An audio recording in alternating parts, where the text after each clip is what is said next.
Hi, എല്ലാവർക്കും നമസ്കാരം. എല്ലാവരും സുഖമായിരിക്കണ്ടല്ലോ അല്ലേ?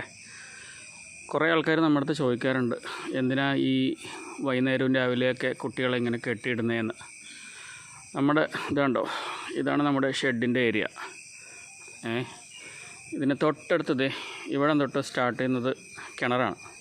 നല്ല ആഴമുള്ള കിണറാണ് കേട്ടോ. ഇവിടെ നിന്ന് ഇങ്ങനെ ഇത് ഇറങ്ങി ക്ലീനിങ്ങിനുള്ള വഴിയാണ്. ഇതാ ഇവിടെ ഇങ്ങനെയാണ് ഈ സെറ്റപ്പ് കൊണ്ടാണ് നമ്മൾ തൊഴുത്തിനകത്ത് കുട്ടികളെ നമ്മൾ കെട്ടിയിടുന്നത്. മിക്കവാറും രാവിലെ നമ്മൾ നല്ല നീളത്തിൽ കയറിട്ടിട്ട് മുകളിൽ ഇതൊരു 8-10 ഏക്കറുള്ളൊരു പറമ്പാണ്. ആ തെങ്ങിൻ്റെ തോപ്പിനിടയിൽ പുല്ലിന് മരുന്നെല്ലാം അടിച്ചിട്ടില്ല എന്ന് വെച്ച് കഴിഞ്ഞാൽ നമ്മളവിടെ കൊണ്ടുപോയി കെട്ടിയിടും. ചെറുതായിട്ട് മേയും ചെയ്യാം, അവർക്കൊന്ന് ഓടിക്കളിക്കാനുള്ള സെറ്റപ്പിലാക്കിയിട്ട് നല്ല ദൂരെ ആക്കിയിട്ട് ഇവിടെ കുട്ടികളെയൊക്കെ നമ്മൾ കെട്ടിയിടാറുണ്ട്. ഇതെവിടെ ഇങ്ങനെ മേലോട്ട് അത്യാവശ്യം കാലാറാനും കളിക്കാനൊക്കെ അവിടെ വിടും. അപ്പോൾ ഈ ഒരു സിറ്റുവേഷൻ ഇങ്ങനെ ആയതുകൊണ്ടാണ് നമ്മൾ ഇത്രയും നന്നായിട്ട് ഇവരെ മക്കളെ പോലെ നോക്കി വരുമ്പോഴേ ഇവർക്ക് എന്തെങ്കിലും ഇങ്ങനെ സംഭവിച്ചു കഴിഞ്ഞാൽ നമുക്ക് സഹിക്കാൻ പറ്റില്ലല്ലോ.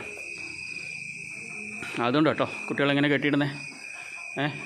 നല്ല നീളത്തിൽ കയറിട്ട് കഴിഞ്ഞാൽ ഇതിനകത്ത് ഇവർ അങ്ങോട്ടും ഇങ്ങോട്ടും ചാടി കളിച്ചിട്ടേ ഇവിടെ കുരുങ്ങി കിടക്കും. അപ്പോൾ അതുകൊണ്ട് രാത്രി അത്യാവശ്യം നീളത്തിൽ അവർക്ക് കളിക്കാൻ പാകത്തിന് ഇങ്ങനെ ആക്കിയിട്ട് ഇവിടെ കെട്ടിയിടും. പകൽ പിന്നെ അവിടെ പറമ്പിൽ അവിടെ പിന്നെ ഒരു 10-20 മീറ്റർ ഗ്യാപ്പിൽ കയറിട്ടിട്ട് അവിടെ അങ്ങ് കെട്ടിയിടാറ് ചെയ്യാം. ഓക്കെ.